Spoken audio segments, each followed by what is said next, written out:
Liftoff will start in T-minus 10 seconds. 10, 9, 8, 7, 6, 5, 4, 3, 2, 1. We have ignition. It's time! 17 seconds from Game 7 or from championship number 6. Jordan open. Chicago with the lead. Harper got a piece of it. It comes off. The Chicago Bulls have won their 6th NBA championship. Tying run at second, 2 out. Palmero over the head of Jenks. Uribe charges, throws, out! And the White Sox have won the World Series. To the far side around the 8-yard line to Hester. Under it and to the middle with the 15 to the 20, breaks free of the 25 to the 30, to the outside, 40, midfield, 40, 30 to the coast, 20, 15, Hester 5. Oh! Touchdown!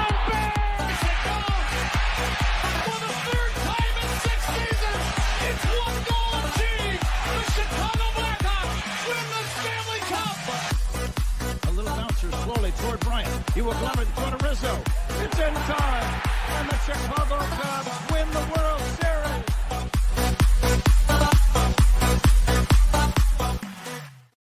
What up, what up, what up? Welcome to Shawn and Maya in the morning on this TGI. It's rainy TGI. Mickey Ficky Friday. It's the weekend, baby. And I'm your boy, the SuperBack, Shawn Sierra. Thanks for tuning in. If you're watching us on Facebook Live, well, then I guess you found us on Facebook. If you're not following us on Facebook, what? Come on, man. Go to Facebook, type in Sports Zone Chicago, click the like button, and now you're following Sports Zone Chicago. Simple, but wait. There's more. Go to the show's page. Go to Shawn and Maya in the morning. Like that page as well. So not only will you be following Sports Zone Chicago, but you'll be following Shawn and Maya in the morning as well. Excuse me. If you're watching us on our YouTube channel, excellent. And if you're not subscribed to our YouTube channel, for real, come on, man.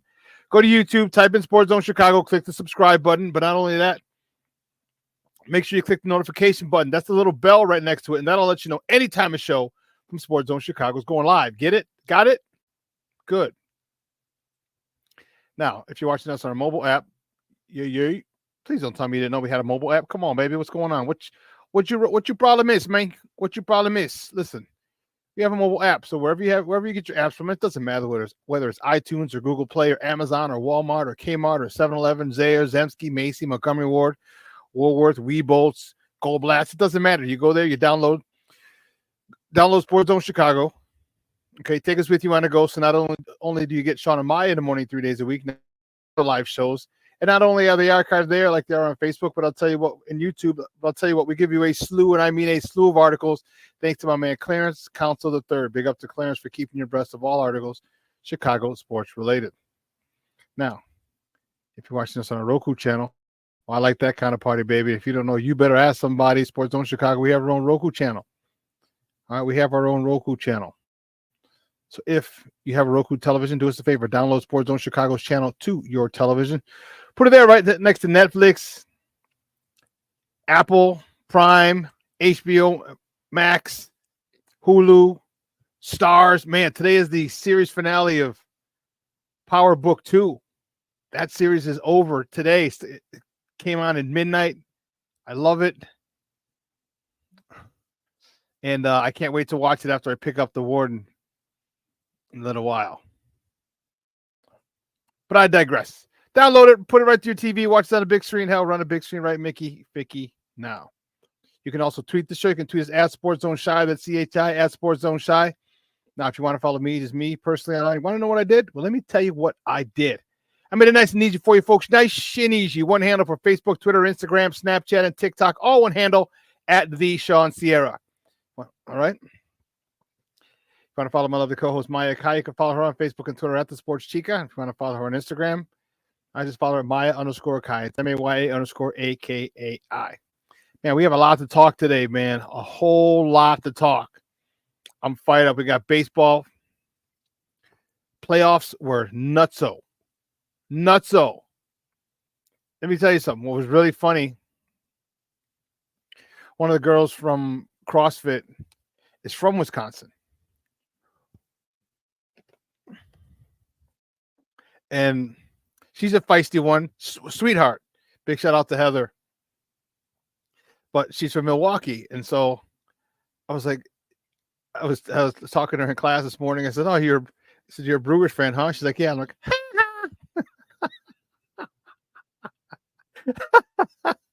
and she got pissed. She got pissed. She's like, "Oh yeah." She goes, "Well, what does your team do?" I mean, real. And you could tell the tone changed. I said, my team. I said, my White Sox, we made history. We are historic. And you guys, no one will remember you. At least they'll remember us. At least they'll always remember us from now on. You guys, you played 3 more games than we did. Oh, that was funny.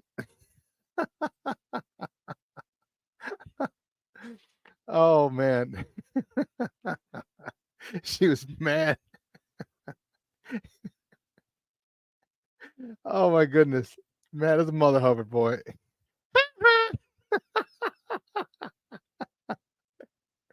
We got baseball to talk. That was crazy. We have some basketball to talk. The Bulls had their media day the other day. We're going to talk about that. We're talking hockey. Old school hockey. As you see, I got my Vatos Locos Forever shirt home. Vatos Locos Forever homes. For all my Vatos Locos in the house. We just passed Mexican Independence Day last month. And I hadn't worn this in a while. I'm like, you know what? I say, Vatos Locos Forever, eh? So I dug it up out of the armoire and decided to rock it today. It's all my Vatos Locos Forever homes. That's how we do it, eh? In the barrio homes. Oh my goodness. And then of course we got some Bears to talk. We're going to talk Bears about the last 45 minutes to an hour of the show. It's a lot to talk, a lot of storylines. If you saw the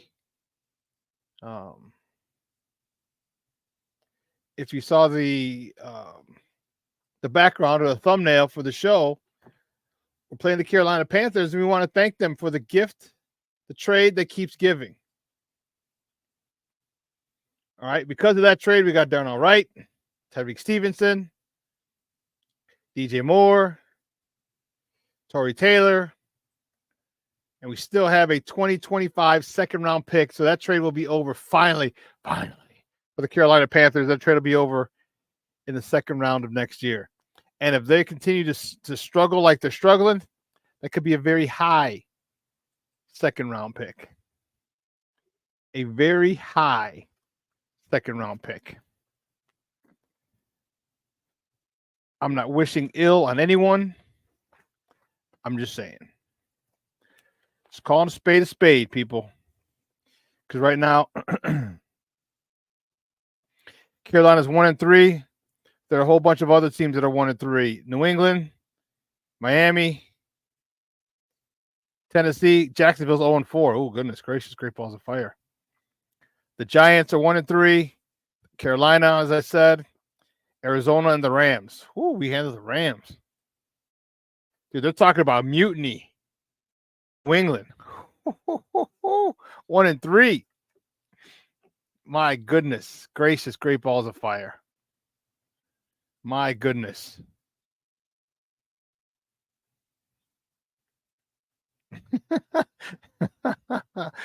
Let's see who's in the chat. My man. Mr. Shorty's in the house. Like my Hispanic friends always say to me, never say that to a Mexican shorty. What's up, vato? Let's see who else is in the chat, because the chat is jumping. Patty Lara's in the house. Good morning, Ma. Thank you for tuning in. And Jeremiah's in the house. Oh, my little man Jeremiah. How you doing, mijo? Thank you for tuning in. Shawn, it is a Mickey Vicky rainy. Yes, rainy Friday. Oh, and man, and I thought of you last night, Shawn. When I checked into my CrossFit class, I looked at the workout and it had burpees. I'm like, you son of a gun, Shawn. You son of a gun. Yeah. How them burpees treating you? Not good. So we had 21, 15, and 9, 30, 45 burpees I had to do today. Not good. Not good. And I thought of you. I was like, this son of a gun. Mr. Shorty's in the house. What's up, Papa? How are you? Thank you for tuning in. My man Armando Emeterio Lara Jr. He's in the house. What's up, buddy? That was pretty cool about Cola, huh? So a good friend of ours is an actor in Hollywood. Not famous, but busy. He's been in a lot of movies. He's in the Tulsa King. He's on a couple episodes last year. He's back on again this year, the second season. He was in the movie with The Rock and Wonder Woman, Gal Gadot and Ryan Reynolds. Read something or other. He was a reporter on TV. I was an extra in his movie. He did something last year and said, "Hey, if you're," he was just looking for extras. So I was in it, but one of our good friends, who was the general manager and owner of the Chargers, was in. I guess was in his movie. He had him in a movie yesterday, so he posted pics from there and from the filming. So it was on location. It was pretty cool. It's pretty dope. Pretty dope. Shorty, what do you mean, Ghost? Is Ghost in here this AM? You talking about Power? Because I didn't see it yet. Don't you spoil it, you son of a gun. Don't you spoil it. Who else? Junior. Somos pocos, pero somos locos. Arturo, art in the place, baby. Good morning, Papa. How are you? Thank you for tuning in. I appreciate it. And listen, I don't know a lot about a lot, but I do know this. More of the usual suspects will chime in as the show goes on. That, my peoples, I can tell you. Oh, you're talking, Junior's talking about Ghost.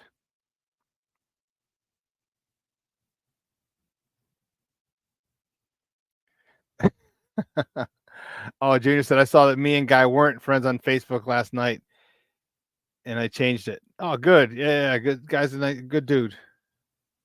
Good dude. We played against him in 97, 98. He came over to us in 99. How many games did he play with us? He didn't play a lot because he was loyal to the Thunder. And I think he didn't play like it was really weird. We were really territorial back then. I even took it to when I left the Chargers and went to the Thunder. Like it took me that was tough. It helped when the offensive coordinator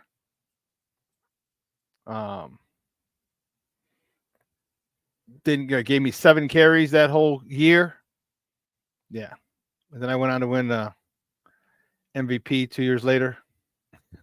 But I digress. Enough about me. Enough about me. Oh, my goodness. Yeah, good. Yeah, guys in Aus. His name's Gaetano Narduli, Italian.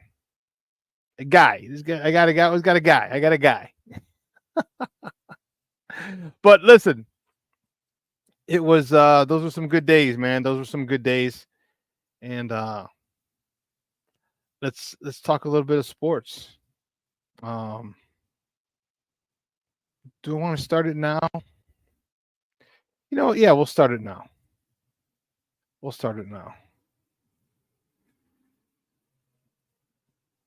So, guys, you know how we do. The first segment of every show is called Top of the Morning.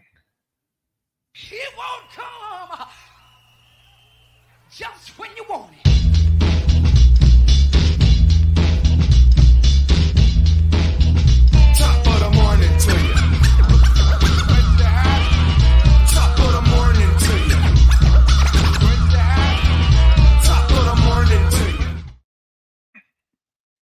Well, for a slow day in sports, the first top of the morning topic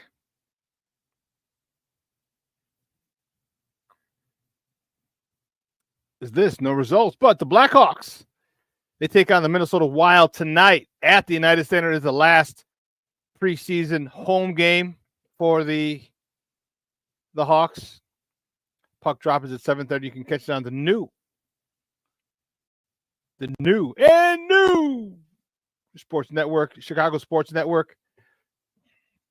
Catch it on there, or you can listen to it on the flagship station, 7:20 a.m. And you know what?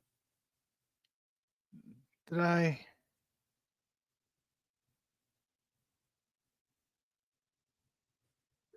do that? What was wrong with me? I screwed up. I thought I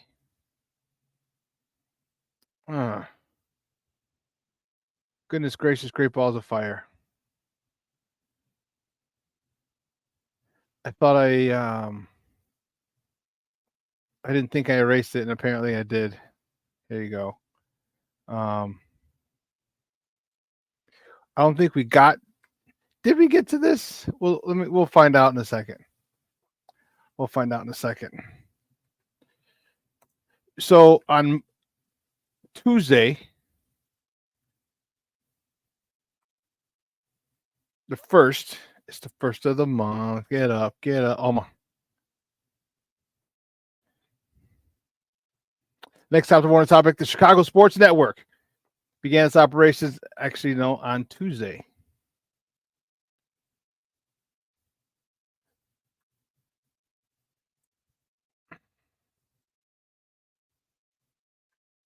Yeah, they began their operation on Tuesday, and this is a new home. We knew about it. We knew it was coming. We knew the end of NBC Sports Chicago was coming. As I said, many familiar faces, some new faces. Yeah. This is the logo, Chicago Sports Network. And it'll be the home of the Bulls, the White Sox, and the Blackhawks.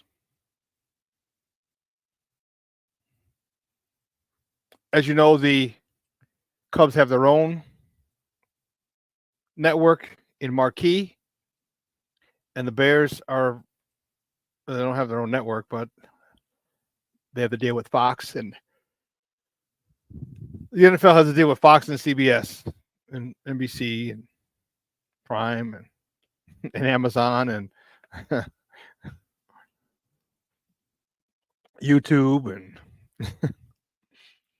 but this is a new thing, and it's pretty cool. If you've caught the commercials for it, the hype is pretty dope.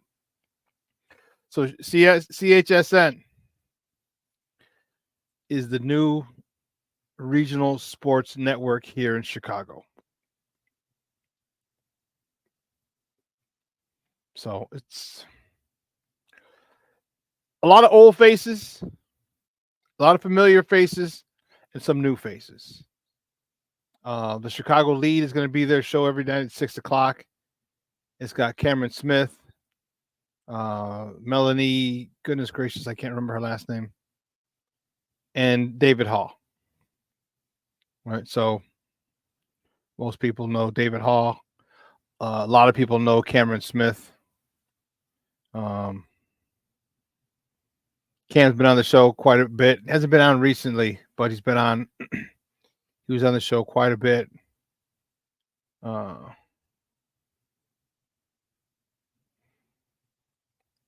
Yeah.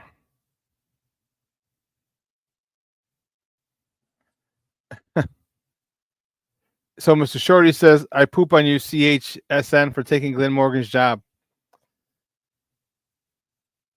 Well, Glenn had been there for a long time. Glenn had been at NBC Sports Chicago for a long time. And probably if he's not hired by them, I could easily see why it could be an issue. You know, when you have that much tenure, you're probably union. All right, he's making a lot of money. All right, a lot of money. And I don't know I think they may have just decided to go maybe the cheap route. I don't know. what the situation is with Glenn and the CHSN, so I'm not sure. My man Luis Mejia checking in. Good morning, buddy. How are you, Papa? Rise and grind, baby. Rise and grind. Dragon Ass Friday is a long week, huh? Okay. I hear you, bro. I hear you. This was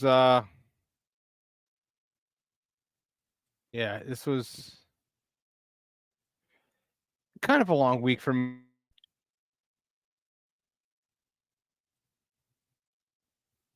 Oh, they did not hire bullshit. Yeah, I agree.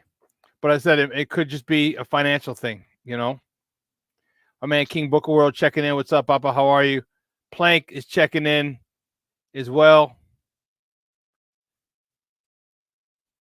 Plank is in the house. The Plankster.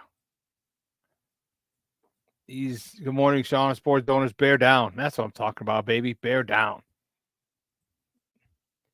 That's what I'm talking about. But yeah, so it's unfortunate, man. It really is. Glenn is he's a great dude. And I hope he finds something soon. All right, I hope he finds something soon. Maybe with NBC. Okay. On the newscast. I don't know. We'll see. But best of luck to him, and hopefully he finds something really, really, really soon. So anyway.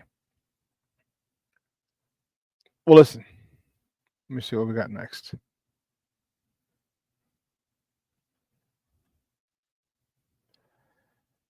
Let's take a quick break.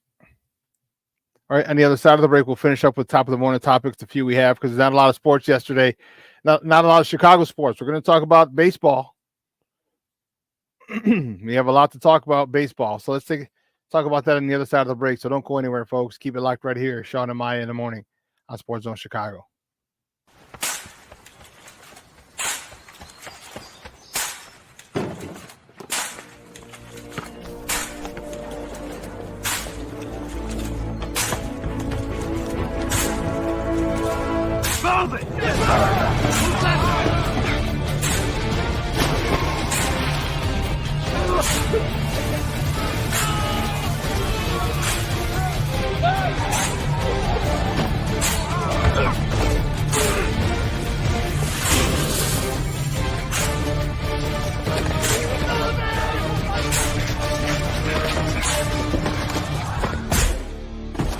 Many will hear the calling.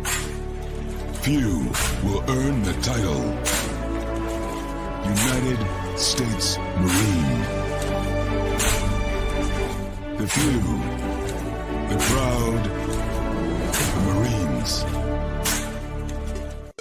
Hey, it's your boy, the SuperBack, Shawn Sierra, and be sure to follow Sports Zone Chicago on all social media platforms, on Facebook, Instagram, and our Roku channel. You can find us at Sports Zone Chicago, and on Twitter, we are at Sports Zone Shy. Also, be sure to download our mobile app so you can take Sports Zone Chicago with you on the go.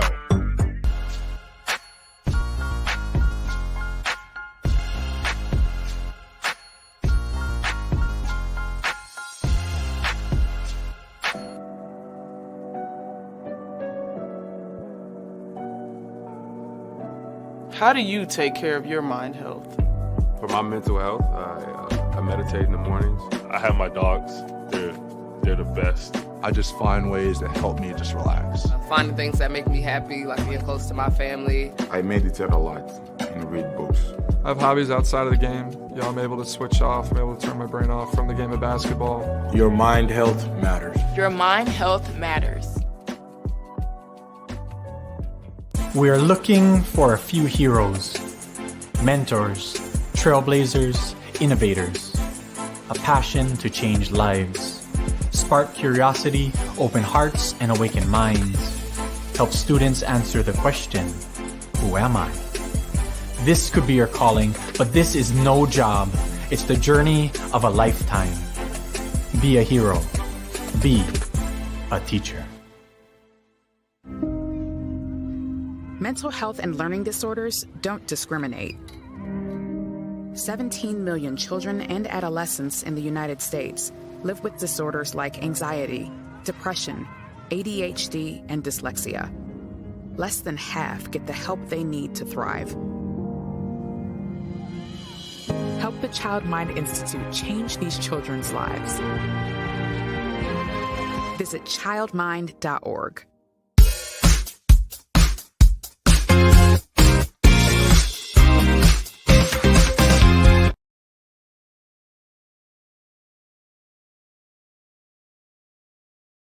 Off season like I have, you get to learn a lot about yourself and the company you keep. I have an extremely well support system, and I think that with everything that I learned, there's times you need to speak and there's times that you don't.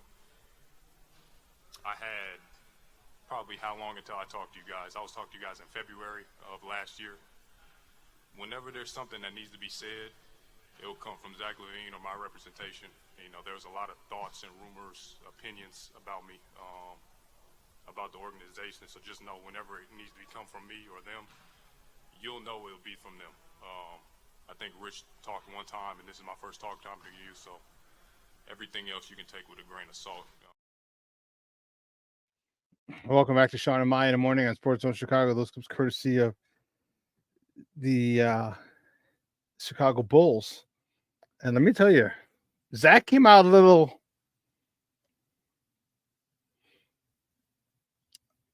how can I put this? A lot more assertive. All right.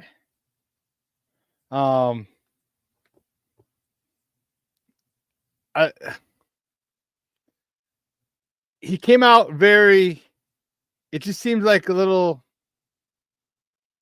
like Zach's all grown up.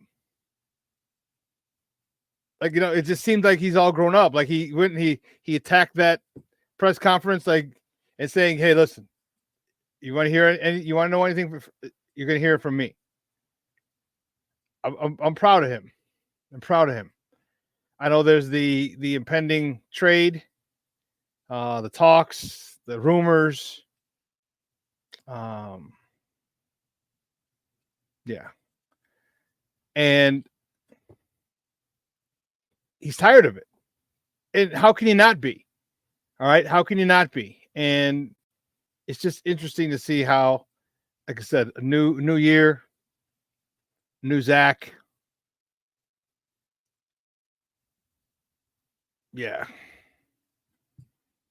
He just seems different. And also things have changed in his life. He's a father now. And that matures you very, very quickly. So anyway, so we got some new people checking in. That's what I told you. DC's in the house. What's up, Derek? How you doing, buddy? Thanks for tuning in, man. Appreciate it. Yeah, Squall's in the house. What's going on, Papa? He said, "What's up? What up? What up? What up, sports owners?" Yeah.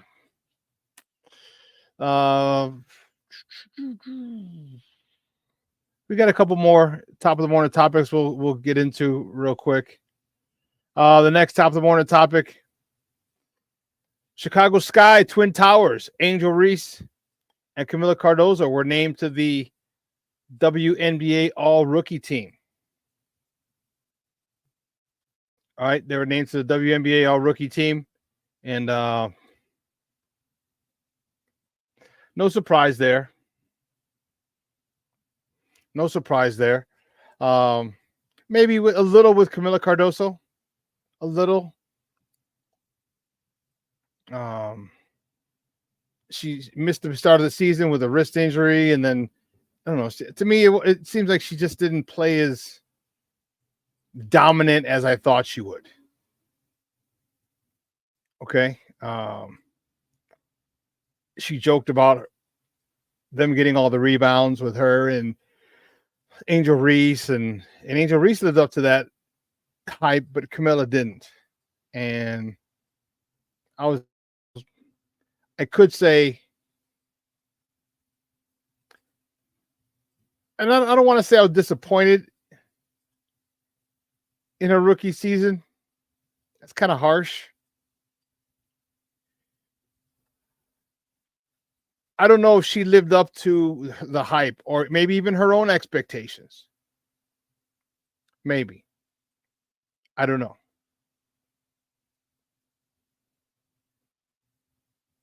You know,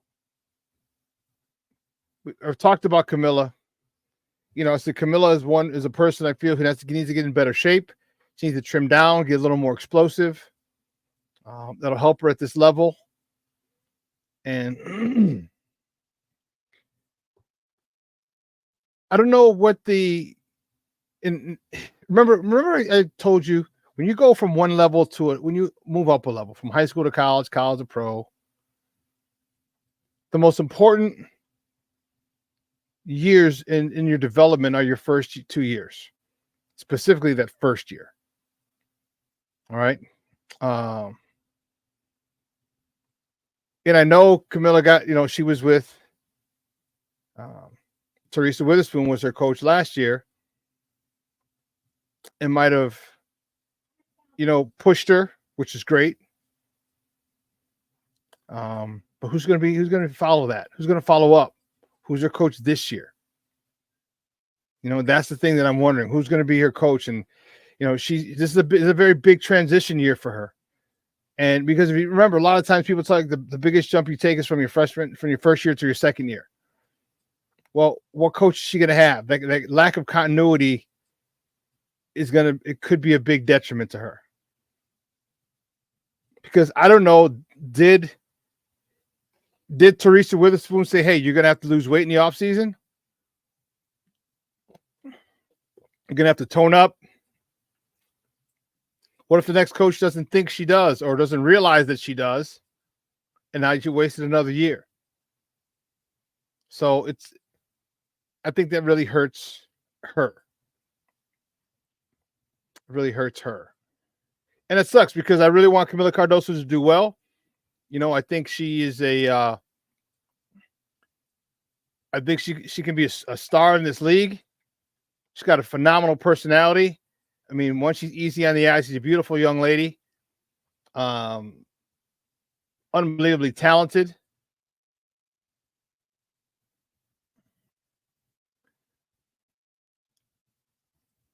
But I think she can be really, really, really good. One of the stars of this league. All right.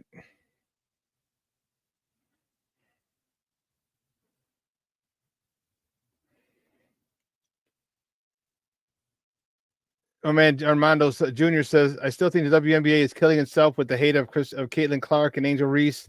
WNBA was jealous and petty towards them. You mean the players, not the league. The players. Yeah, but you have to understand. I get it. And it's tough. I get it because look, you're an established player in the WNBA, and people are coming and talking about these rookies, being the best thing since sliced bread, and you're sitting there saying, "Hey, I'm pretty damn good myself." And it's like any veterans always want to, make the rookies earn what they get. So I get it, but the situation is a little different here. Situation is a little different because with Caitlin Clark comes exposure, notoriety, and money. Bigger contracts, TV deals, which means bigger contracts for the players. So I know the average salary is $110,000 per player. That's the average. Caitlin Clark isn't making that. And she was the number 1 overall pick. Our girl Angel Reese and everybody, none of the rookies are making that. I think that's the issue. And I think a lot of the WNBA players were a little jealous because these players came in with money. They came in with money. So you got girls coming in who are making more money than you just on their endorsements alone. Not a lot of endorsements for WNBA players. Not a lot of endorsements before this year. Okay. And when you get these girls, I mean, Caitlin Clark had a couple mil.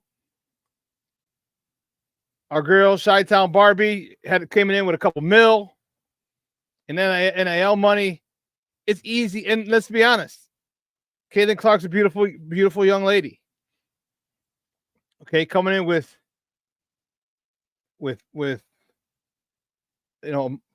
she could be a model. She's 6'3". She could be a model. She's got game. National champion. I can easily see the jealousy from some of the NBA players, but they have to understand. They got to realize they got to get over that shit quick. If these girls are bringing money, these girls, they're bringing TV contracts. People want to see these girls, right? They want to see Caitlin Clark. You realize that Caitlin, the WNBA ratings were up unbelievably throughout this year. And when the Indiana Fever got eliminated from the playoffs, it dropped. So you got to see what they want to see.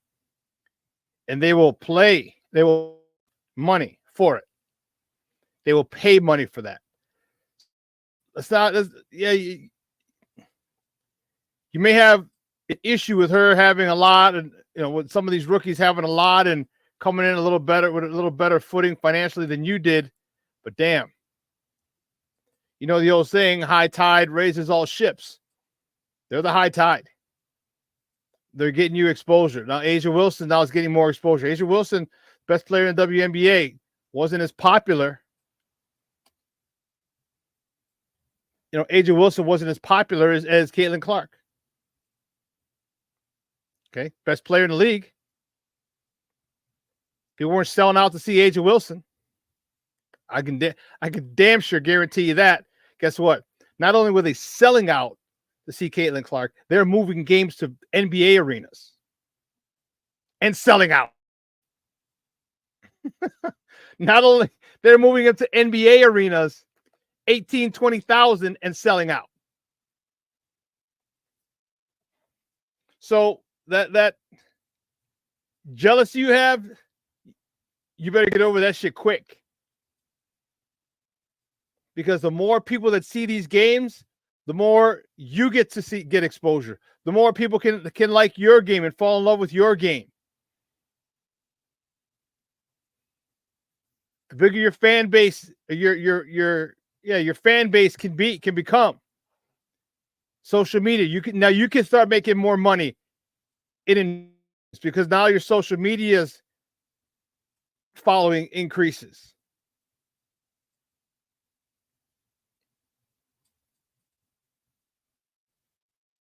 DC Derek says, man, you put it perfectly. These athletes are coming in as millionaire and endorsements, and that brings jealousy. Yeah, it does. Easily bring petty jealousy amongst these ladies. Easily. So, but they need it. We've been saying it. Get over yourself. What these girls are doing is benefiting everybody. And make sure you take advantage of it. When you play the Indiana Fever, when you play, make sure that you show out. When you know there's a lot more eyes on you because of who you're playing, make sure you show out. All right, get out in the community. Do more things because the WNBA is super popular now. It's really popular. And the way you got to ride that wave. Got to ride that wave. Get out in the community. Get to, some hospitals, do some charity work there, autograph signings. Be out and about, be visible. Don't lose the momentum that Caitlin Clark and Angel Reese and those girls have created in the last couple of years. Because it started in the college ranks and they're bringing it now to the pro ranks. So don't lose it. Stop the jealousy. because you're going to be eating better because of these girls. So you may want them to prove it. You may not like the fact that they have all this money and whatever the hell it is you don't like. But guess what? You're still going to benefit from it. So take that with a grain of salt. Because, I mean, I don't think you're going to get back any of the extra money you're going to make, are you? I don't think you're going to get back any of the endorsements, the new endorsements you make because of these girls, are you? Truth be told, I'm not going to lie. I didn't even know what Asia Wilson looked like before this season. I didn't know what she looked like.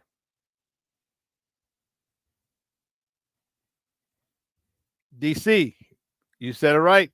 You keep the cash cow in the yard so we can all eat.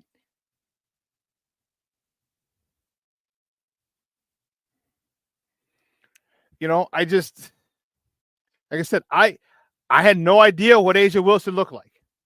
She's the best player in the league. Best player in the league, hands down.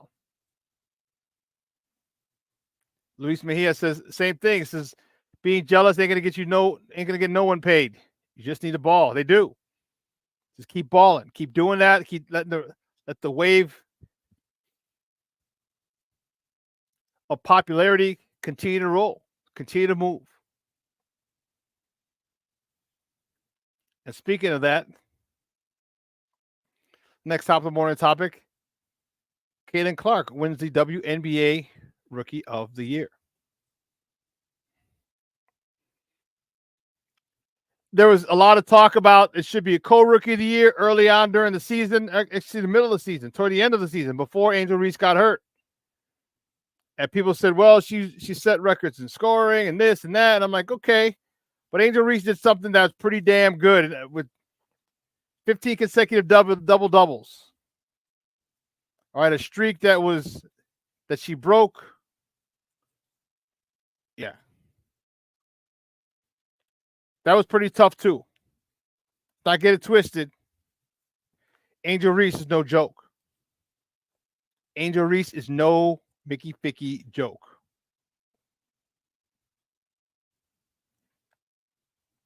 She deserves all the hype she's getting. And I don't know why a lot of people are really down on her. I don't know why, everyone talks about, oh, she can't make a basket, she can't do this, and they don't like her style isn't fluid and smooth.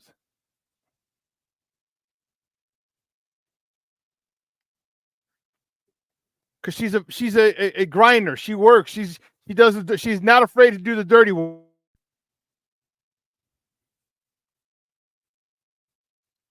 King Booker World says, y'all better appreciate them girls. They're taking y'all from Tang to Cristal. Yeah. They're up in the game. They're up in the ante. Caitlin Clark, she led the rookie. She led rookies in scoring.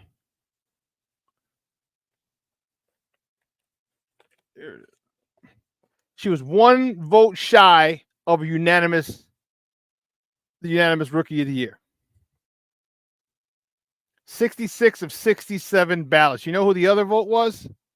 You know who snagged the other vote?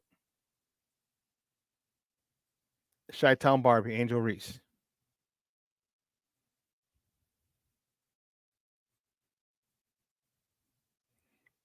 So when I talked about, I said the Fever led the league in attendance at home and on the road. They averaged 17,000 people at home. 17,000 people at home. And more than 15,000 on the road.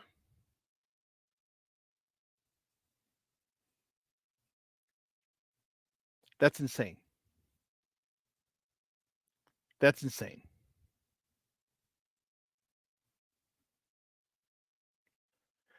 Caitlin Clark was named the Eastern Conference Player of the Month for August. Was Player of the Week 3 times and Rookie of the Month 4 times. She recorded the first 2 triple-doubles by a rookie in WNBA history.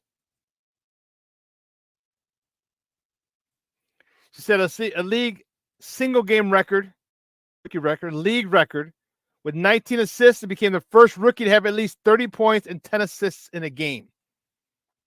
Caitlin Clark is no joke. She's no punk. I don't have a problem with this at all, especially after Angel Reese got hurt, especially. And on the all-rookie team, Reese, Camila Cardoso, obviously Caitlin Clark, LA Sparks, Rakia Jackson, and the New York Liberty's Liani Fibich were the other two. So they are this new influx of WNBA player is dope. And the thing I love about it is they're marketing them as women. All right, because let's be honest, the WNBA has a long history of being lesbians and butches as well. Not lipstick lesbians, butches. And so now you see the Camila Cardoso, Angel Reese, Rakia Jackson, Cameron Brink. Cameron Brink plays for the Sparks.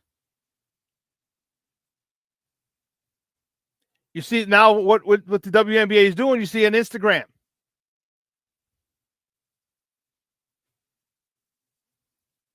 And they have their outfits, and they're coming in dressed like girls, like women, like sexy women, sexy outfits. Nothing too provocative. No. But sexy. You have a nice 2 skirt set and a little crop top jacket. You know, there was just tons of different outfits, and it's great. Softening the image.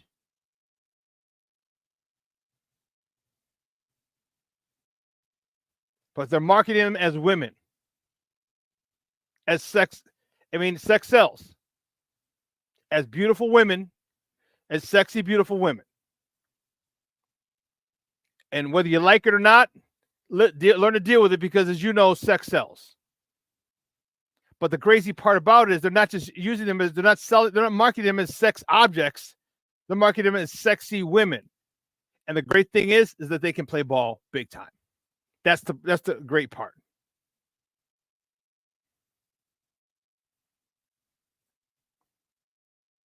No, she's not.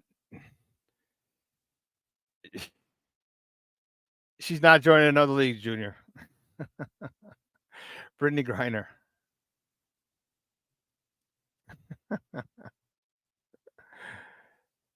So Cornelius said he thinks that Caitlin should have been unanimous Rookie of the Year.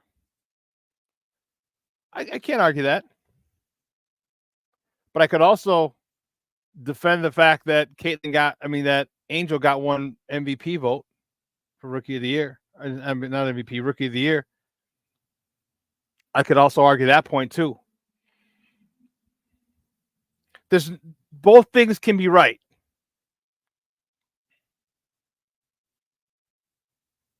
Both things can be right. You could have a legitimate argument that Caitlin should have been unanimous, especially after Angel got hurt.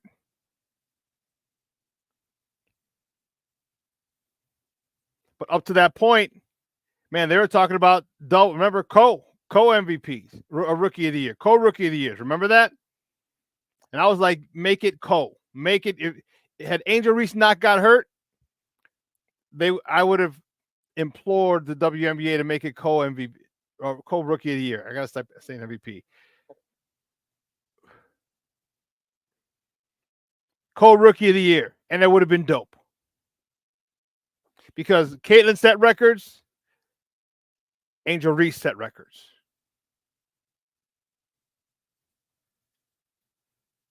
I'm just saying. I'm not saying. I'm just saying. I'm not saying. I'm just saying.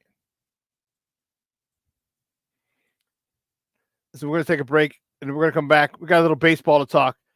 I don't know if you saw those games last night. Lord have mercy. Woo, Charlie.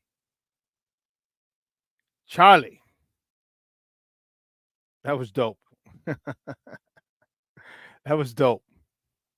We'll talk about some of the baseball games and then finish up with some Bears talk.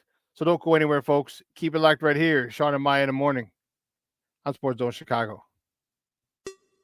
Hey, it's your boy, the Superback, Shawn Sierra, and be sure to follow Sports Zone Chicago on all social media platforms on Facebook, Instagram, and our Roku channel. You can find us at Sports Zone Chicago, and on Twitter, we are at Sports Zone Shy. Also, be sure to download our mobile app so you can take Sports Zone Chicago with you on the go. Time out. How are you feeling right now? Happy? Excited? Angry? Overwhelmed? One of the best things you can do for your mind health is to name what you're feeling. It can sharpen your awareness and help you talk about your feelings with someone you trust. Here are 3 questions to ask yourself. Where are your thoughts right now? In the past, the present, the future? Do you notice any sensations in your body? Is your heart beating fast? Is there a flutter in your stomach? Or are you fully relaxed? What do you need right now? Time with others? Time to yourself? Remember, there's power in this awareness. So find ways to identify what you're feeling today.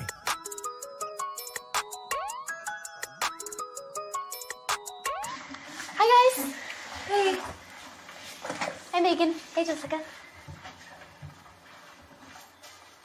Megan, you're a tramp. Ryan Fitch told me you guys made out. Everybody knows. He said your breath smells like garbage. And he almost puked. He says you're the most desperate girl he knows, besides your mom. How many boyfriends does she have anyway? Lots? Your makeup makes you look like a clown. That zit is huge, zit face.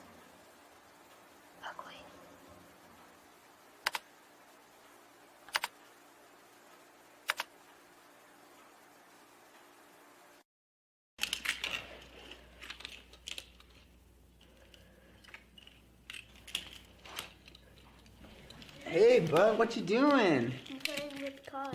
Cars? Can you show me what a car does? Whoa, whoa, whoa, whoa, whoa. Hold on a second. First of all, this is a school zone. So you need to put down your cell phone, stop texting, and let's get to driving. Now you're coming up to a stop sign, right? You need to slow down and stop before you hit that Y line. I want you to look left, right, left. You don't want to get hit by a car going on your left, and to your right to make sure you don't get sideswiped by a guy coming from your right. You're coming, and you see a crosswalk. You better slow your horses down, because the #1 rule of driving is always yield to pedestrians. Now stop, pull over, and you are done driving. Gosh, what do they teach you kids in school nowadays?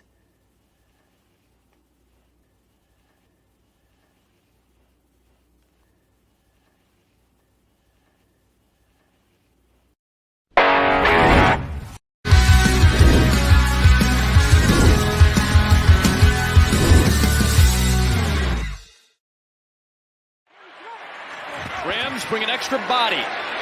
Williams protected. Williams to the back of the end zone for DJ Moore and a touchdown. Their first connection together. A little disjointed on that mesh point. Williams will deliver to Swift in space. He stumbles but picks up enough to move the chains and a first down. Whatever the corresponding play is to his team, he wants to be able to check. That's a heck of a throw and a great play by Cole Kmet, who had a bunch of those. Stretch for that football. And now the tempo again as Swift gets going. There goes DeAndre Swift for his first Chicago Bears touchdown.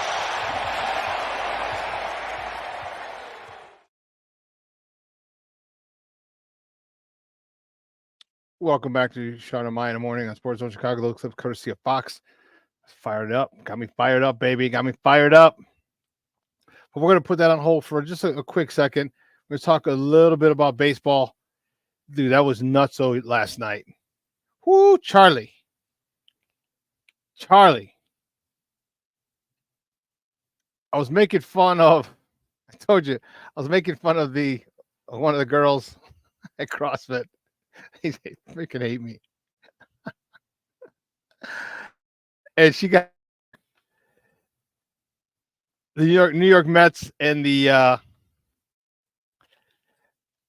Milwaukee Brewers went to a rubber match yesterday in Brewtown. All right, in Brewtown, and let me talk to you about one of the guys that is not going to get a lot of hype or a lot of love for his performance yesterday, for the way he played. But let me tell you, Jose Quintana, man. Jose Quintana was extremely, extremely impressive.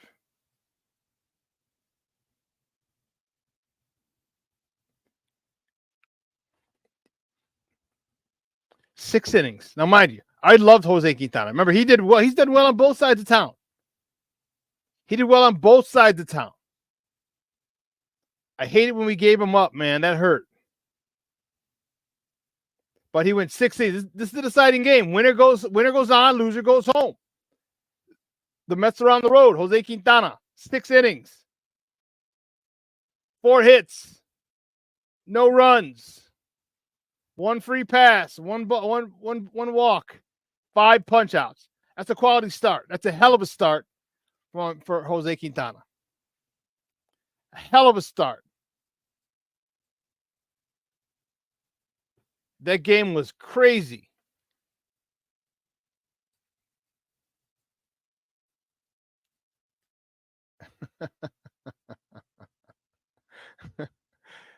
That game was crazy, and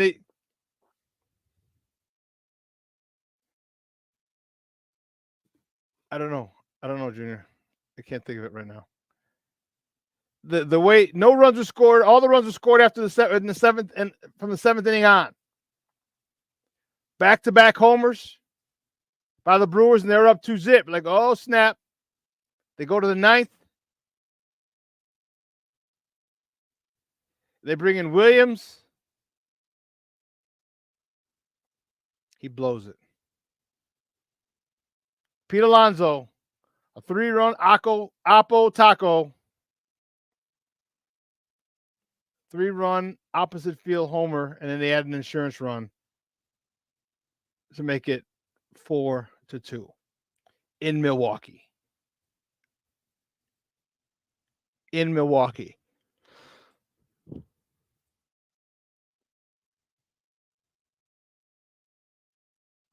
It was amazing. This is why we love this is why Cub fans were so pissy. Because your most recent Chicago baseball team to make the playoffs. No, I don't think the Sox recently. But we weren't going anywhere. The most recent deep run to playoffs. And the excitement of playoff baseball is awesome. The excitement of playoff anything is awesome. But playoff baseball, man, one pitch changed the complexity of that game, or changed the game. All right, you miss a spot as a pitcher, someone takes advantage of it, boom, you're done.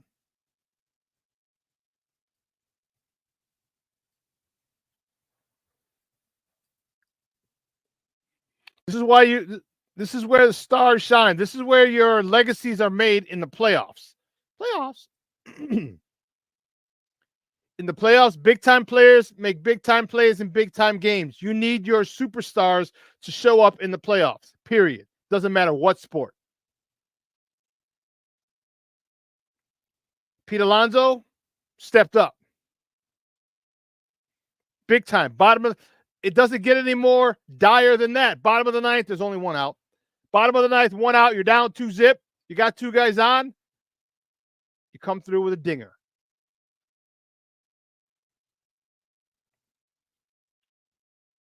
Come through with a dinger.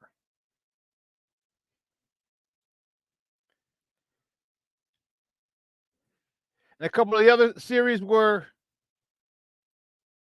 the other, not a couple, the series were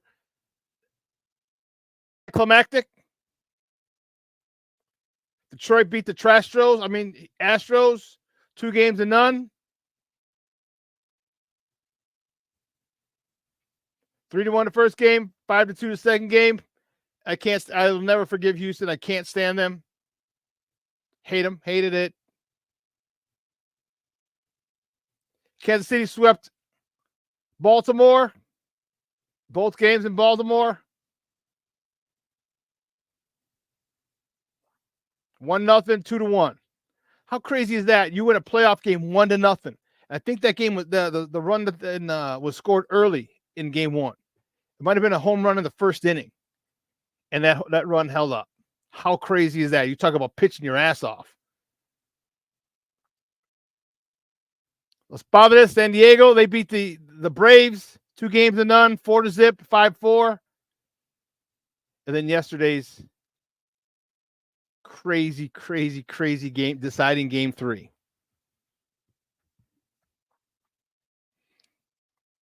I love baseball. Not a lot of people do. There are still some people who like it, and some people don't, because it's a slower game, but a lot of people love it because that's how you bond with your parents. All right, a lot of times that's how fathers bonded with their sons, with their daughters. You go to a baseball game, you get a beer, get a hot dog. You're in the sun, you're talking, your kids are out enjoying it.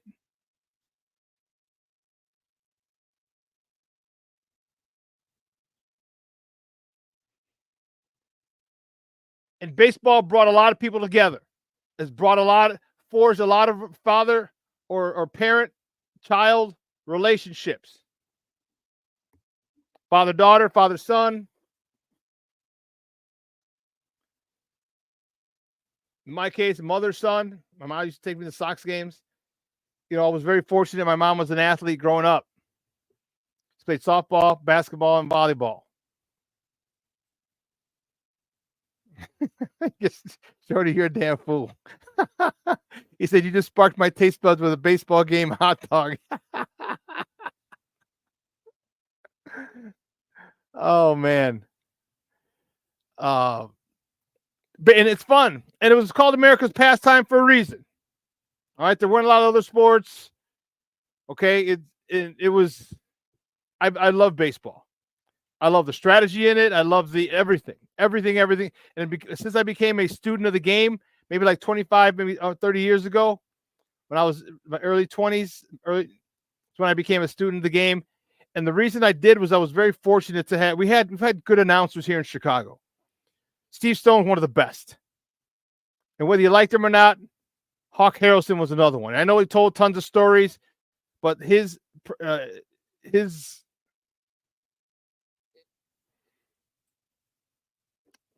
understanding of the game and teaching those of us who didn't play baseball at a high level,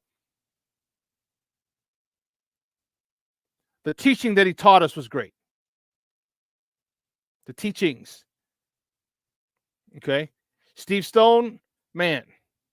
And I'm not talking Harry Carey. Yeah, he was a great one. He was a great character. All right, but I'm talking actual, and this is from me being a coach, from a player and a coach, played football at a high level and coached at a high level. So for me, it'll be different. It's just, I love the strategy. I love when, with baseball, it's pitchers. All right. And Hawk Harrelson would always tell me there's a big difference between 1-0 and 0-1. And how that's magnified in the playoffs. And you start to understand it, and you start to see it, and you're like, oh, well, and then you wonder why people get so pissed when a pitch is called a strike and it's not a strike. Like, man, you just gave the advantage to the pitcher for a couple of reasons. And that is what I love about baseball. In the playoffs, every single pitch counts. And the further along in the playoffs you go, the more important each pitch is.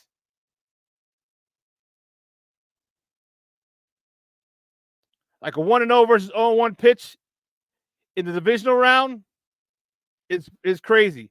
In the NLCS or ALCS, it's huge. In the World Series, it's monumental.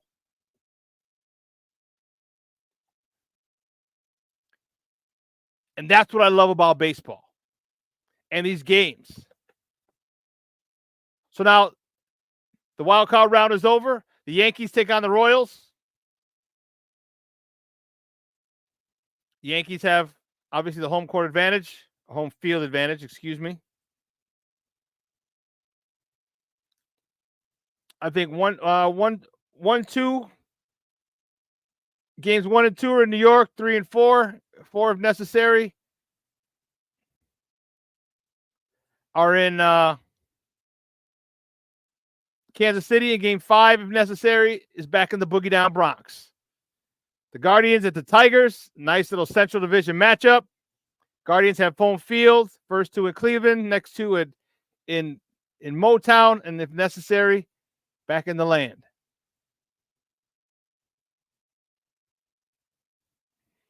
The Dodgers and Padres.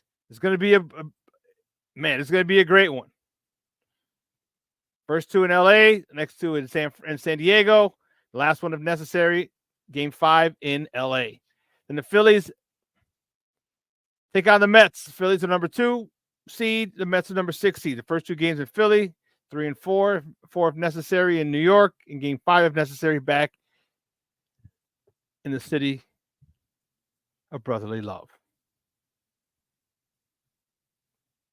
So I'm fired up. I love baseball. I love this time of year because it's so, again, for the things I mentioned earlier, every pitch matters. Every stolen base, every error, every blown call, every expanded strike zone that gets a strikeout, or it tilts the count in favor of the pitcher, or tilts the count in favor of the batter. If a pitch is a strike on the outside corner, it's not called, and the batter goes up 3 balls, 1 strike instead of 2 and 2. It has the catbird seat. Now it limits what you can throw because as a pitcher. So these are going to be phenomenal divisional series. Yankees, Royals, Guardians, Tigers in the American League, Dodgers, Padres, Phillies, Mets in the National. And that's crazy because you got 2 left coast teams in the National League in the same state. And you got 2 East Coast teams in the National League separated by Jersey, Philly and the Mets.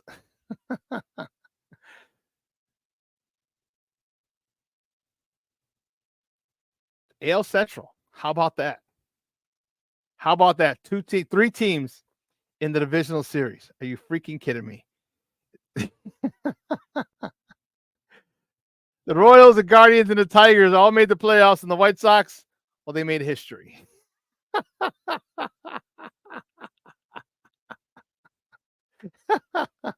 White Sox made history. So everybody's doing it big in the American League Central this year. Everybody. Oh, goodness. But, man, it's a fun time of year. And this is why Cub fans, you want your Cubs in there, and White Sox fans, we want our White Sox in there because you don't know what can happen. Crazy things can happen.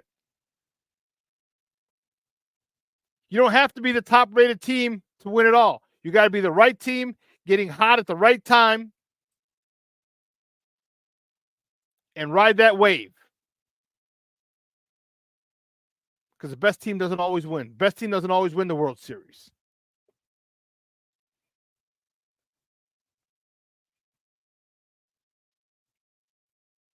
And that's why they play the games. And that's why they have series for baseball and basketball and hockey. Because very rarely will a team who's not better win a 7-game series. Very rarely.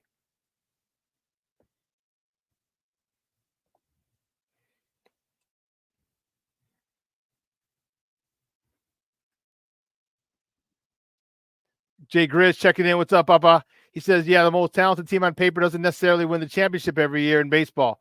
Every team has a chance. You're damn right, especially if you got a couple good pitchers.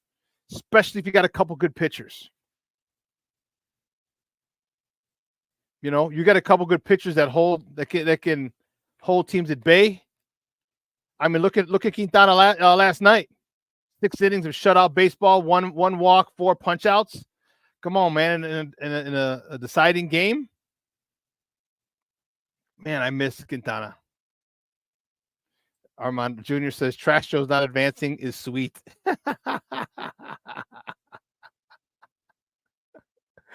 Yeah, I will never forgive them, ever. Call me a jagbag, call me whatever you want. I'll take all that smoke. Call me whatever you want, but part of my friends, fuck the Astros. Never again. I will never root for them.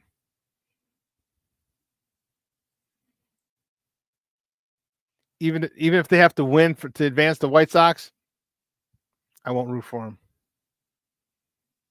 It's just, and I know it's hypocritical because I like Pete Rose.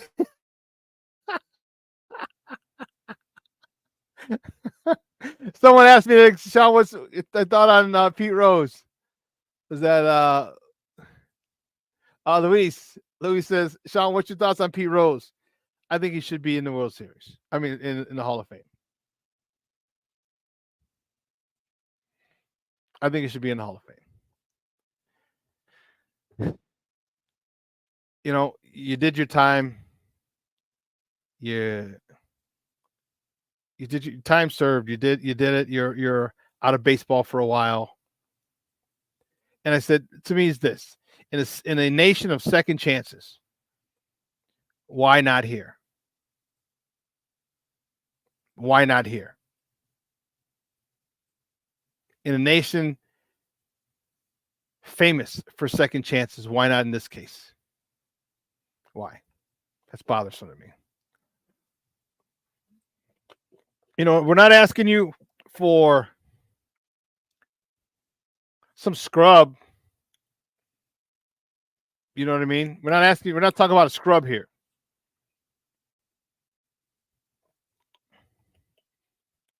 We're talking about a guy who has the most hits in the history of Major League Baseball. We're talking about a guy who known as Charlie Hustle. Played baseball the old school, the right way, so to speak.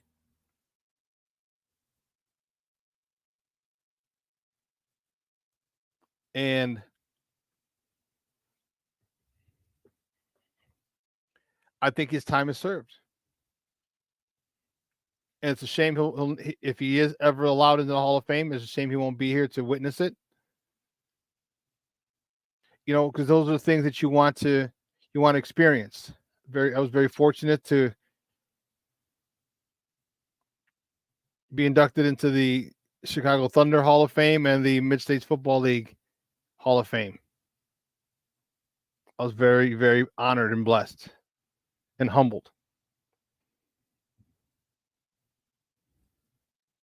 So, yeah, that's my thought. I think he should be in there. I think he should.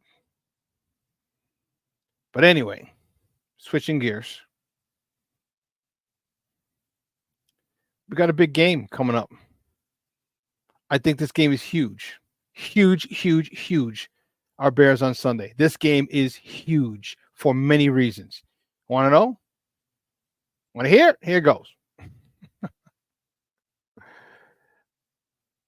It's huge for many reasons.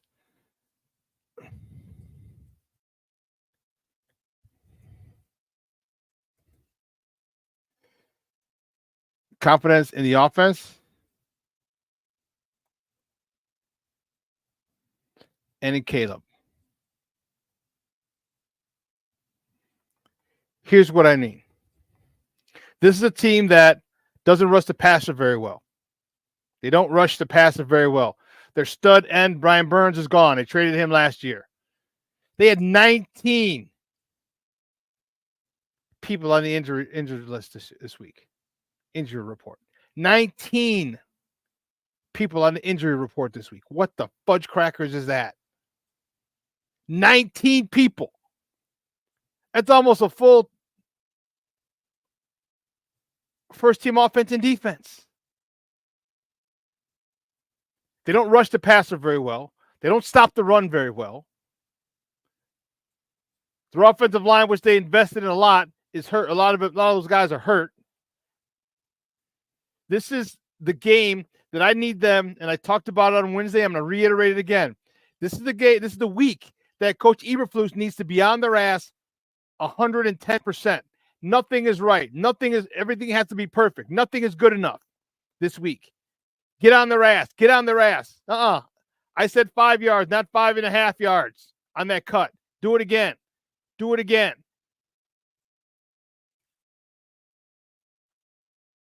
When you have teams like this, teams that are they're basically just piñatas that you can beat the hell out of. You must take the same approach.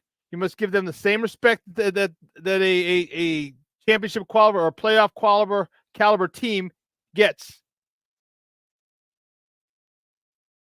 And you go in there like a machine, and you continue to score. You continue to take the ball away, and don't stop until the final whistle blows or until the coach says we're done.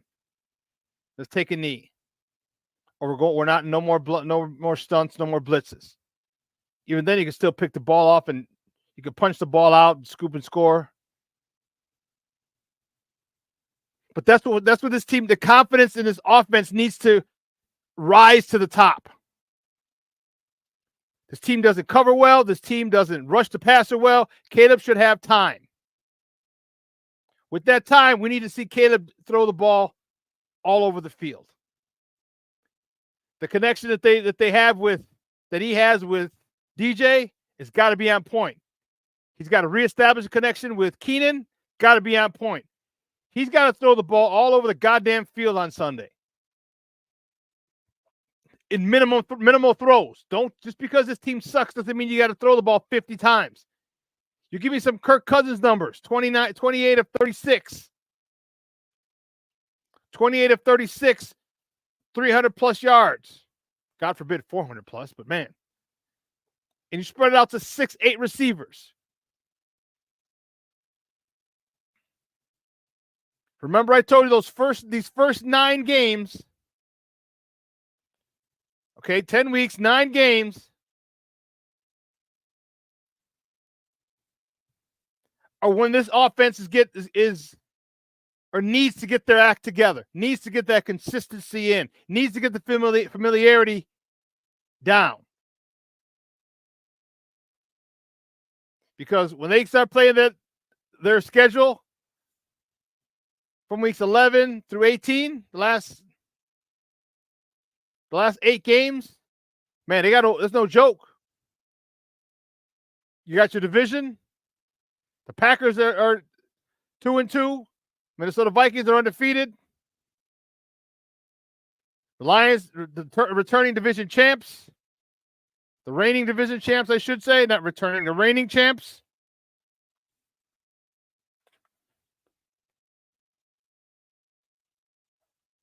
Minnesota's 4-0. Detroit's 3-1.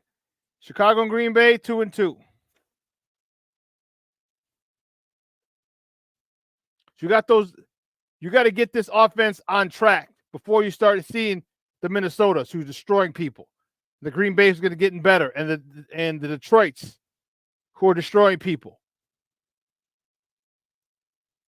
This is the game that a lot of chemistry is built and developed and forged. Offensively and defensively, more importantly, offensively.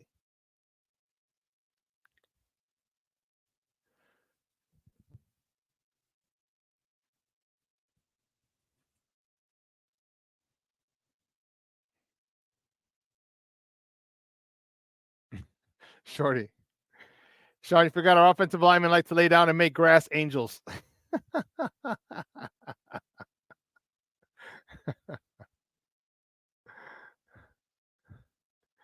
Oh, man. King Booker World said, well, as long as Braxton Ski Jones is on the line, anything is possible. Mooney had one drop. He didn't have a lot. He had key. He didn't say key drops. No, he had one drop.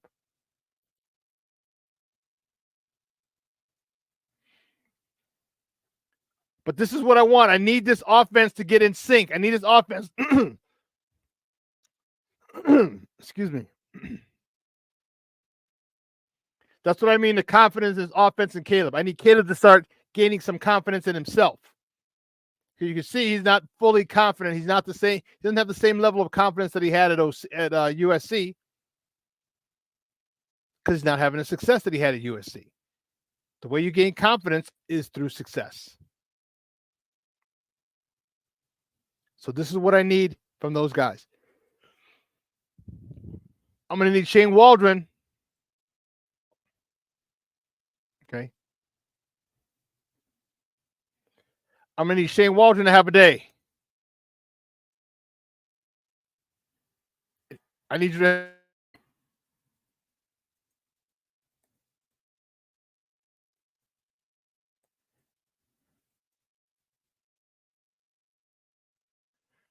We need you, Shane.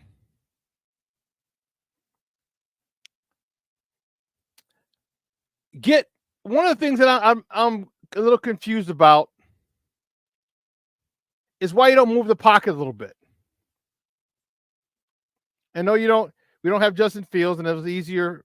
Justin likes to get out on the edge and run if possible, and this guy doesn't like to run as much. And that's cool. But still, why don't we move the pocket a little more?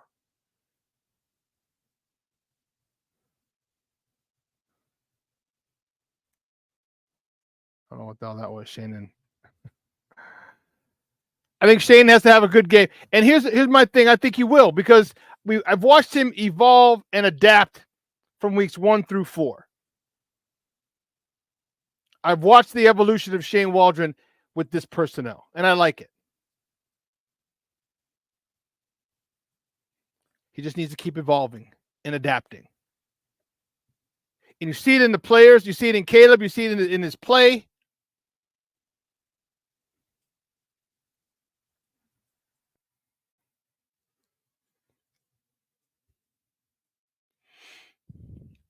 Jay Grizz is like, Cousins was taking shots last night. He didn't have a clean pocket to throw in, but at the same time, he took the check. He took the check down.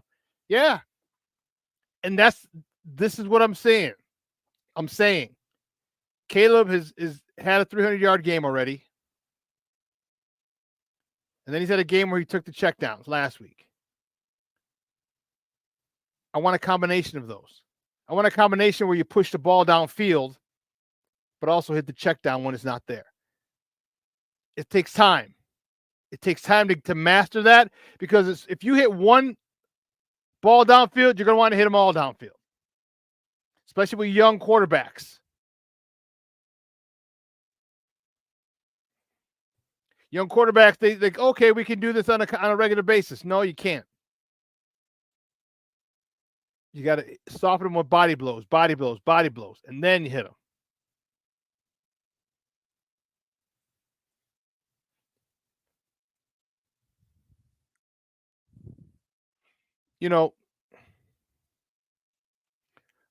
Junior says, I saw something last week after Swift scored on his run. Try a period, dude. Waldron was sitting and talking with Caleb and Swift came over and said something to both of them, and Waldron smiled, and he looked like he needed what Swift said to him. Okay.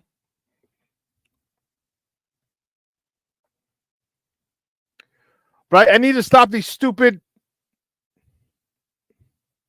bubble screens. Stop.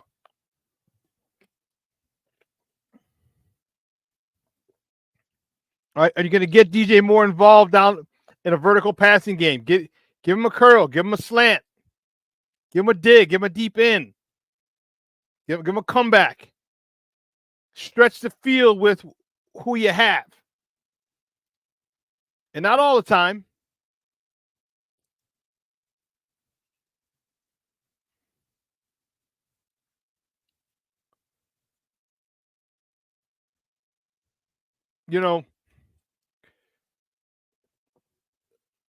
Coaches can involve and can improve as the season goes on as well. And Waldron needs to do that. Waldron's a veteran. Doesn't seem to have an ego. And if he doesn't, which is great, excuse me, then I'd like to see him use our weapons more efficiently. I want to see him use those weapons. I want to see him. He's starting to use Cole Kmet a little more, which I like. Give me some more Roma Dunze. Give me some DJ Moore. Scheme it up like you did. Let's not forget that touchdown that DJ caught was on a linebacker. That was schemed. That was schemed. Get me more of those mismatches. Catch them in a personnel group that they don't like and exploit it. It's what good offensive coordinators do.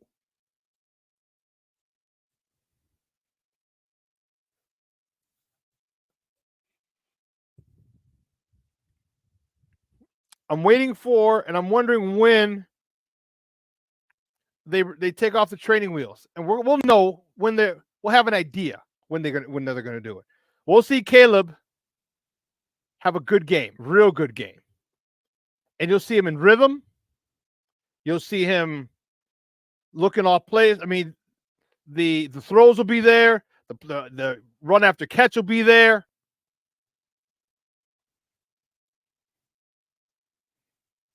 You see the offense run efficiently. Blitz pickups will be there. He'll get the ball out. Hot reads will be there. We'll see it. And I think at that point is when they take the training wheels off. I can't wait till they take the training wheels off of Caleb. I can't. Can't wait. That's going to be crazy.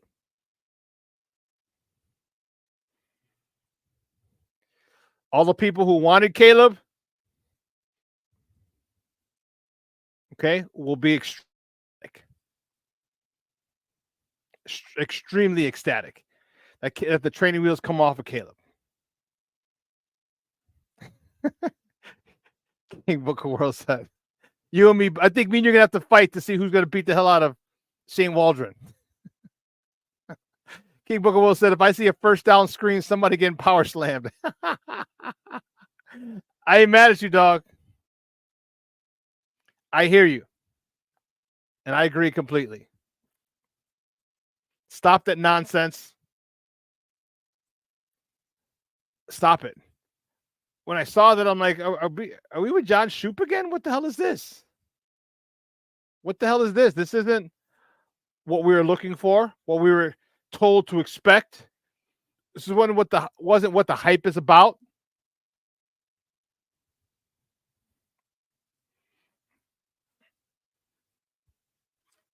Shane Waldron needs to have a great day calling plays. And if he does, wow. One of the things that I'm concerned with is this. As much as I criticized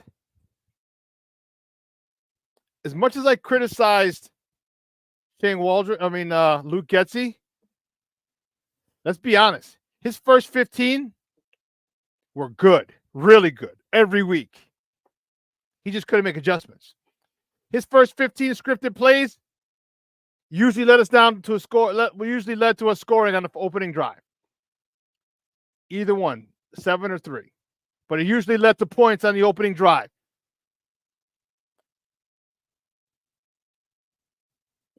Where are our 15 plays? Where is the advantage that we had before with our 15 plays? I don't see it. I don't see it. One of the things I would like for them to do in the opening drive is go no huddle or up tempo.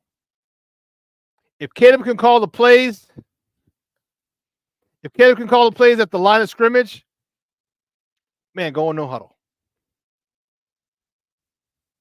Or at least a hurry up offense. Get in the huddle, quick huddle, boom, boom, boom, boom. Because Caleb has a wristband now. He's wearing a wristband. Okay. And They're telling them the color and the number. Crazy idea. Blue 27. All right, boom. He'll look at blue. He'll find a blue block of plays. Number 27. Read it off. Boom. Get out of the huddle. Get in. Get out of the huddle. Because you might be able to catch one of those. Catch them in a personnel change, especially if we don't change personnel. If we change personnel, we're gonna have to wait for them to change personnel. They've been doing it. They did it a couple. They've been starting to do it for the last. Done it for the last couple of years. But if you don't change your personnel, and the defense tries to change their personnel, catch them. Catch them. Catch them in the middle of a personnel change. Have too many men on the field. Have a blown coverage. There's a lot that can go right or for us or wrong for an opposing team if you're in the middle of a personnel change and the ball snapped quickly.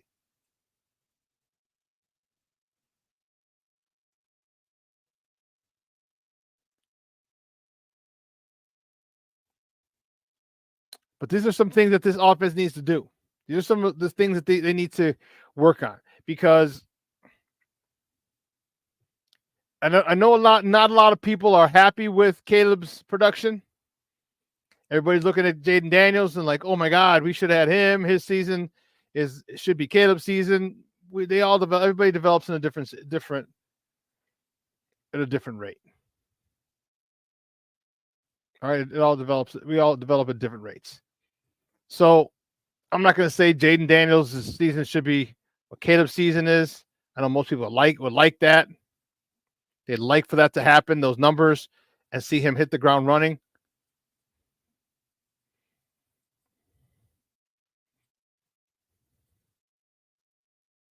Mr. Shorty says, I thought they took the training wheels off in the Colts game, but then they put them back on. Yeah, we let the sucker throw 52 times. Like, what the hell?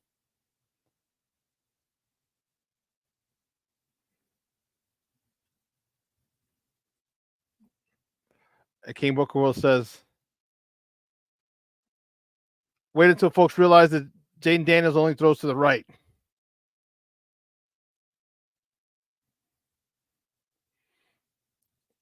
Yeah, and then Shorty says Daniels will get exposed later in the season. Caleb's the one learning a 100% NFL offense. Daniels is still rolling his college plays. Well, yeah, Cliff Kingsbury. Cliff Kingsbury said to the contrary. Shorty, that was he addressed that, but let's just wait and see. All right, how it plays out.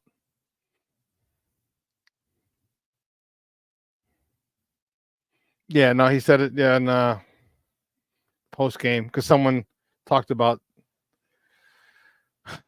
I know Coach T kept replaying it because people were arguing with Coach T about that, and he kept playing the clip from Cliff Kingsbury.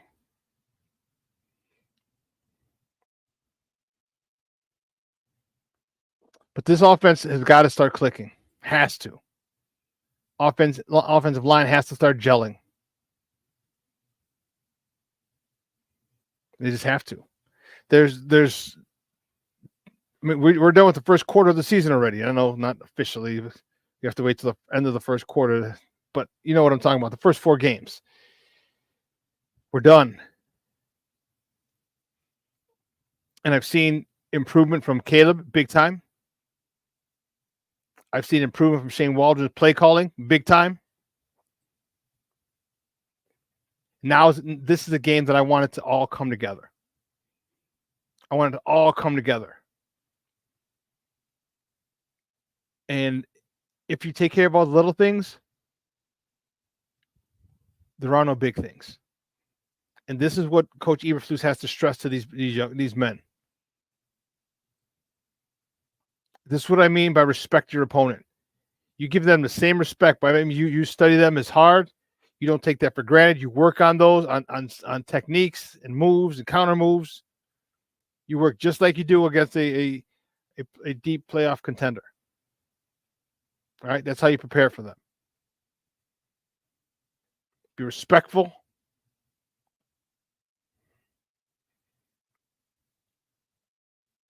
And go whoop some ass.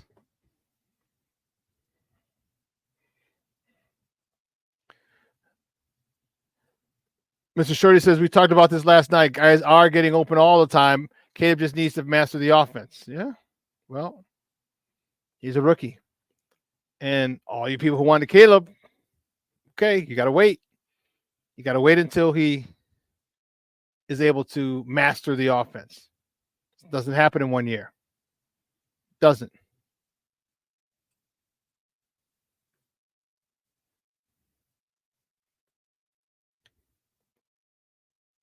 The offensive line to me is the biggest issue. Excuse me. And although they did a good job last week of opening holes for Roschon Johnson and DeAndre Swift, I was pretty happy. I think if you're able to run the ball this week, everything plays off of that. I think the Bears need to establish the run more so than anything. Because if they can't stop the run, they ain't stopping Jack Spit. Hate to break that to you. They ain't stopping Jack Spit. And that's what we want. All right, look at this picture we had.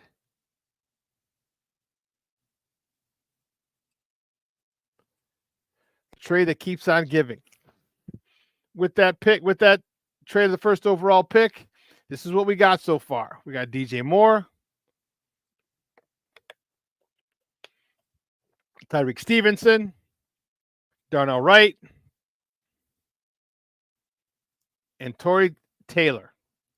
In addition to the Carolina Panthers' second-round pick in the upcoming draft in 2025. This is the gift that keeps on giving.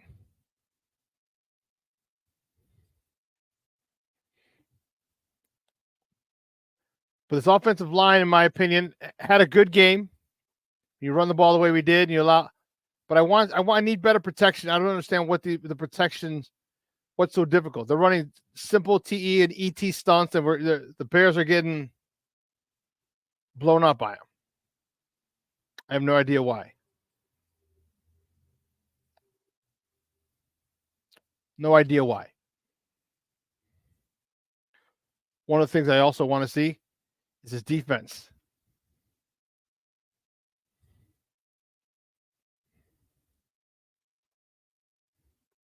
The defense should be on one.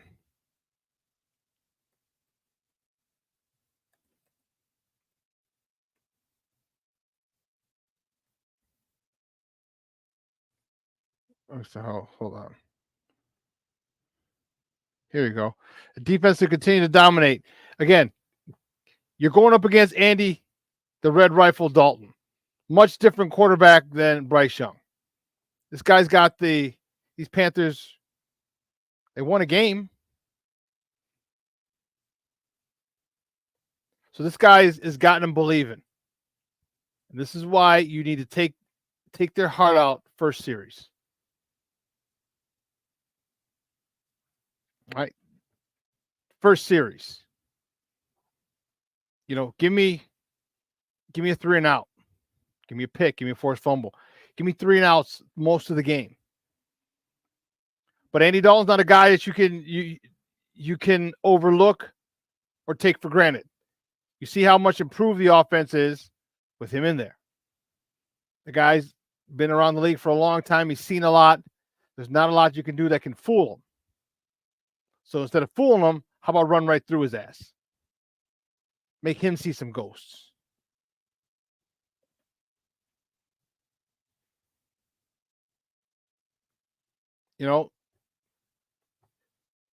I'm excited for Montez Sweat. I'm excited for Gervon Dexter. I'm excited for this whole secondary.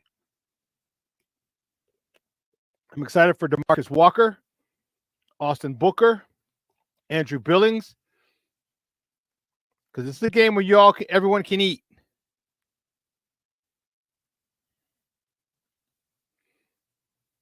Everybody needs to play a complete game. No penalties is paramount, or keep them at a minimum. Less than 5 penalties. 5 or less penalties is a great game. Great game. Can you keep that? Can you keep it?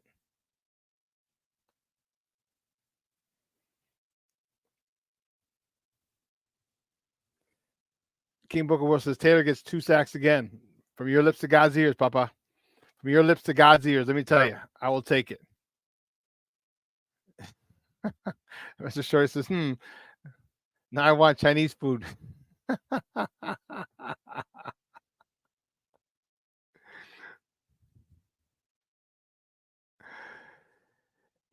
This is a total this should be a total domination. And if it's not, my focus immediately goes to Matt Eberflus. Immediately goes to Matt Eberflus if this isn't total domination.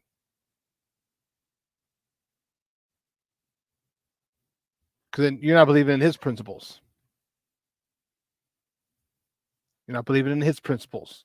Because you attack, right, always on the go. Then you're not buying into his principles. I like to come on Monday and say, hey, I'd like to say a blowout win for the Bears. Blowout victory Monday. Blowout Bears victory Monday. That's what I'm looking to come back to you guys on Monday with that title. With that title.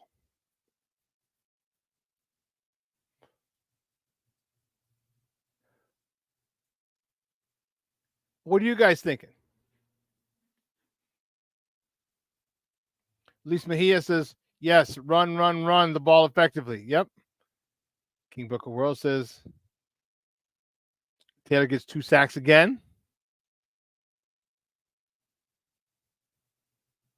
Mr. Shorty.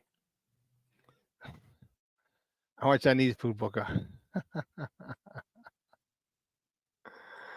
Oh, that's awesome. So we'll see how it plays out. We'll see how these guys come out. We see if they're motivated. We'll see if they're playing with their hair on fire. We'll see if they're able to dominate from the opening whistle to the final whistle. Because you don't get very many games like this in the NFL. And when you get them, you must use it. You got to score a lot of points because with a point differential thing may come in.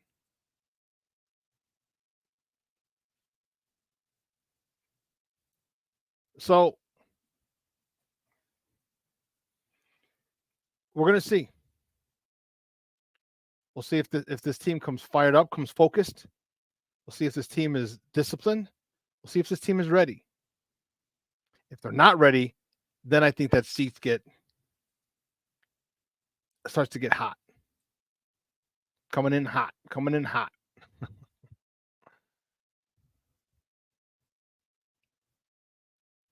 Any questions? I have a prediction. Prediction? Pain. Let's see something.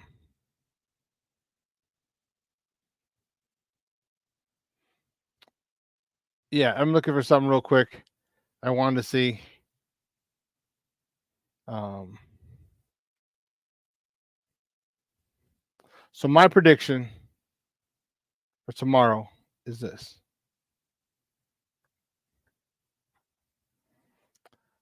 I think Carolina kicks a lot of field goals. I think our Bears come to play.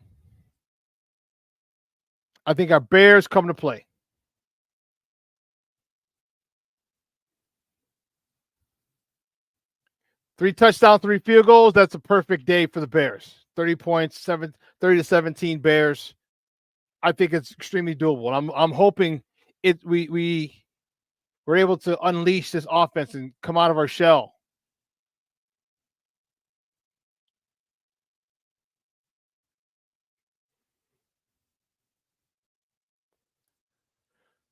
You know, this is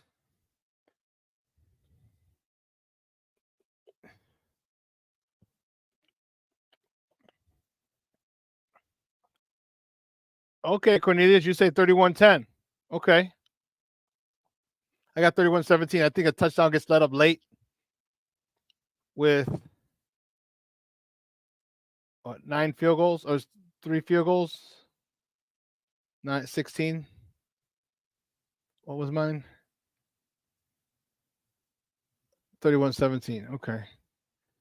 2 tutties and a field goal. Yeah, that's what I'm expecting. I'll be disappointed if it's not.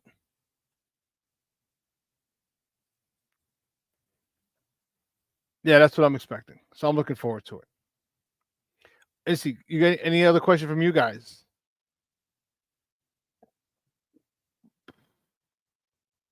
Cornelius said, with Caleb's continued improved game management and the defense, this should be a blowout. Bears 31-10. King Booker World says, bold prediction. Carolina only crosses the 50-yard line 3 times. 3 times. Your son's been absent from school 3 times, Mrs. Bueller.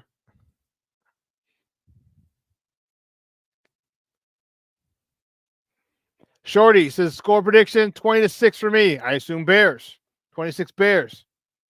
2 tutties, 2 field goals. Okay.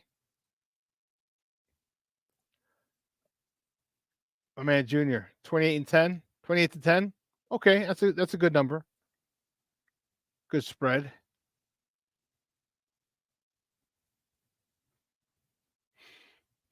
Let's see. I'm reading what you guys got. Mr. Shorty says, I can't predict 30 points yet. Okay. I just see it coming together. That's why. I see it coming together. I see it coming together rather nicely as well. King Bookwell, I don't know if I put yours up. 31-9. It's coming together nicely, and I like it. I like it a lot. I'm wondering when things change, and they are going to change, and they're going to go back to their normal ways. Well,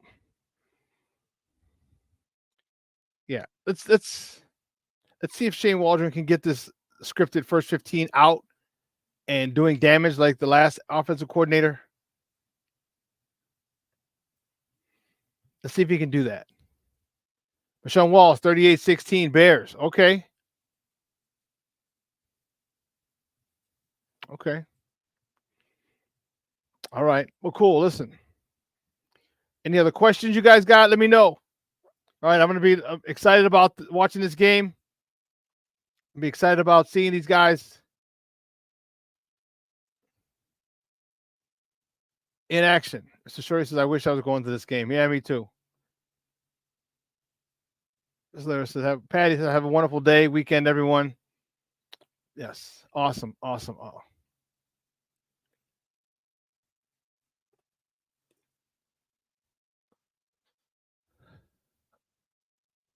Two hours is come and gone. We're cutting a little short today.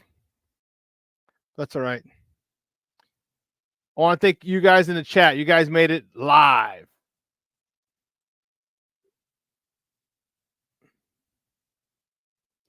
Mr. Shorty says, I'll be driving to Florida all damn day tomorrow, then getting ready for Victory Sunday. Oh, you're still in town, huh? Why didn't you reach out, dude? Could have gone and got Italian beef. Got, like we have time, and next thing you know, boop. All day tomorrow. See? So, though they have a new system, and a lot of people aren't getting their credentials like they did before. So we're still trying to work a couple alternate avenues to try to get that. Oh, sorry, Shawn, I forgot. I'm back in the ATL right now. Would have been great to grab Italian beef or a double cheeseburger, a smash burger, or some tacos. You never go wrong with tacos, ever. But man, it's going to be fun. I'm glad you guys gave me your predictions. I gave you mine. This should be a Bears win easily. Should be. If it's not, we got a big problem. Cool. Yeah, Shorty, next time you're in the shot, hit me up for sure. For sure.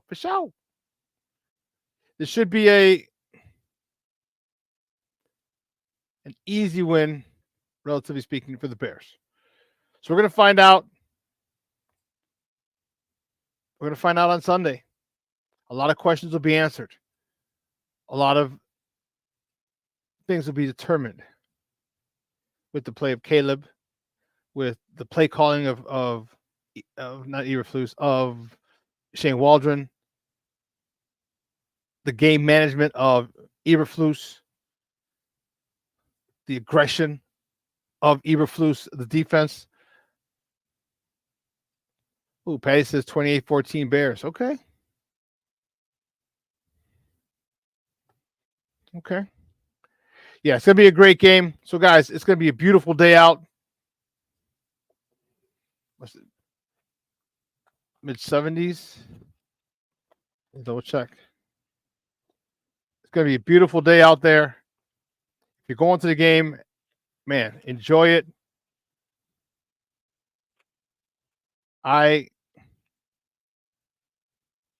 Unfortunately, I won't be there. They're having issues. A lot of people are having issues with the credentials this year because of the new portal that they have, the new way that they're doing it. A lot of people are not happy with it. Me being one of them, for obvious reasons. I would love to be there to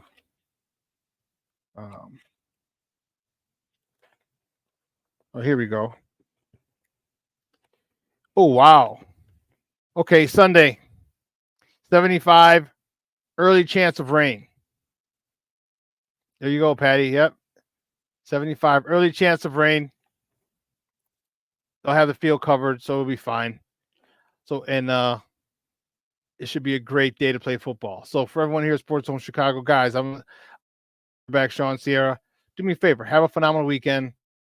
Enjoy time with your loved ones. It's still still time to hit some fests. There's some festivals, some fall festivals. There's a pop-up down in right off of Clybourne or Elston. All right, if you're in the Chicagoland area, it's a little fall pop-up thing. It's pretty dope. Patios, rooftops are still open. So make sure you spend time with family and friends. All right, at least the family members that you still talk to. All right, but anyway, from everyone here at Sports Zone Chicago, guys, have a phenomenal weekend. I'm your boy, the SuperBack, Shawn, Sierra. Guess what, folks? I am out.